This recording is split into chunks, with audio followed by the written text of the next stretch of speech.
To make a digital contact sheet, you first want to start with your folder of images.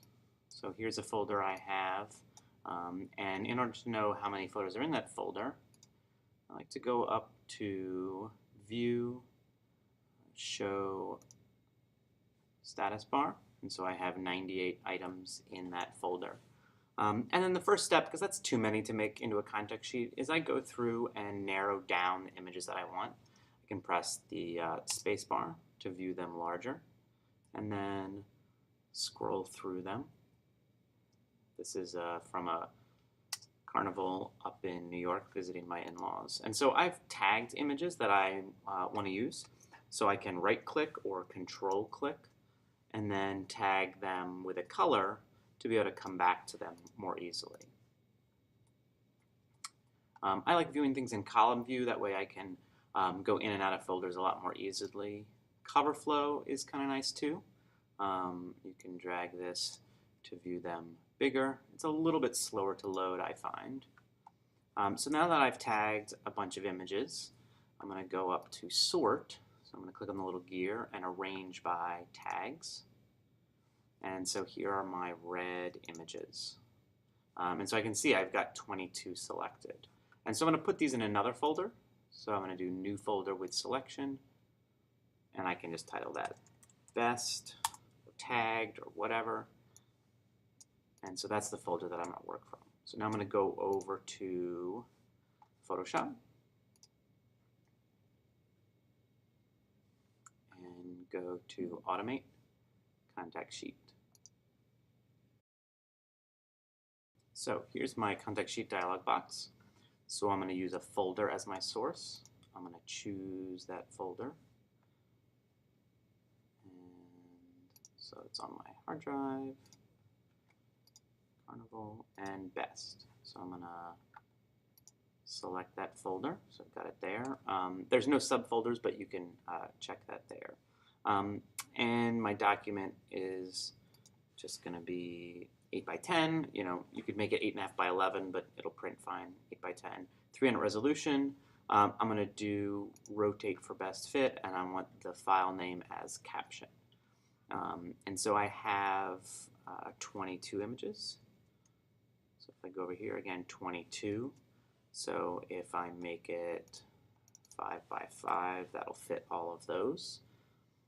And flatten all layers. You know, if you were doing something where you may need to rearrange images later, like if you were making a contact sheet to, to print on larger paper, you might do that. But for this, I just flatten all layers. That way it happens faster. It makes a smaller file size. I don't have to flatten it afterwards.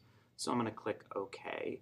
And it takes a minute. It's going to open up each image individually and then add those to the contact sheet document that it starts with. You want to make sure that you're not clicking anywhere else in Photoshop while you're doing this because it will interrupt that process. So if you have another file open in Photoshop and you go to click over to that, it will stop making a contact sheet. So you just have to be patient and give it a minute until it is finished. Of my images, and then there's the file name underneath. That way I can use this as a reference later on. So it's already been flattened, so I have one layer over there, and then I'm just going to save it. So save as, and I'm going to change the format to JPEG. And I recommend, naming it after what your files were. So I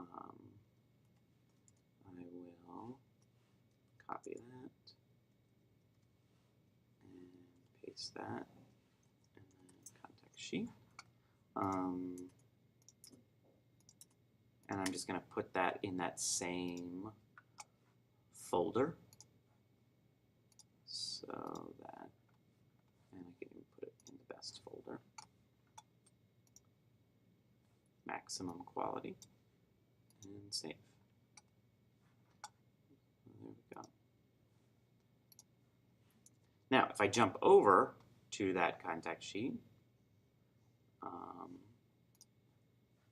and I open it, it's going to open in preview by default. And I can choose to print this out, draw on it, circle things, but I can also keep it digitally and click on my little toolbox in preview. And I have a red box icon. And so then if I want to then select a photo, I can draw little boxes around that. I can zoom in and check things. So this is a nice way of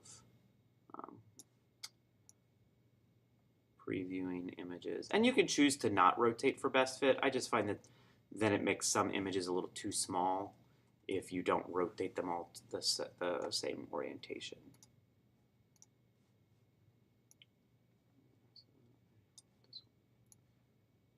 Okay. And then the nice thing is when I save this, because I've done it in preview, is I can always delete those boxes later on, move them around if I don't want them.